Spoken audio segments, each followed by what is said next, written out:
बदलापूरची घटना हे सरकारचं अपयश आहे असा हल्लाबोल शरद पवार यांनी केलाय। महिला अत्याचाराच्या घटनांमध्ये राज्यभरातच वाढ झाल्याचा आरोपही पवार यांनी केलाय।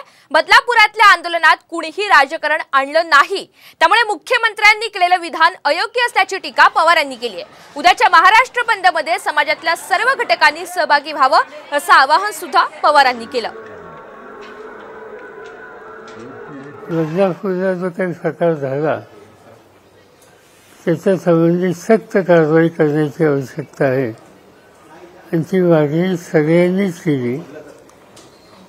राज्य सरकारने अशा प्रसंगांना अवघड राहण्यासाठी अत्यंत सतर्क राहिलं पाहिजे आणि गृह खात्याची यंत्रणा अतिशय सतर्क राहून एक तर याला आवड घातला पाहिजे। कुठला राजकीय पक्ष याच्यात होता, असा प्रकार झाल्याच्या नंतर हे राजकीय होतं, आणखीन काहीतरी टीका टिप्पणी करणं हे योग्य नाही। मुख्यमंत्र्यांनी असं बोलले नसते तर बरं झालं असतं। हा प्रश्न आपल्या संवेदना व्यक्त करण्याच्या उद्देशाने आहे, लोकांच्या त्या अस्वस्थतेत आहे आणि इथं कुणीही राजकारण आणलं नाही, आम्हाला लोकांच्या मनातून नव्हतं।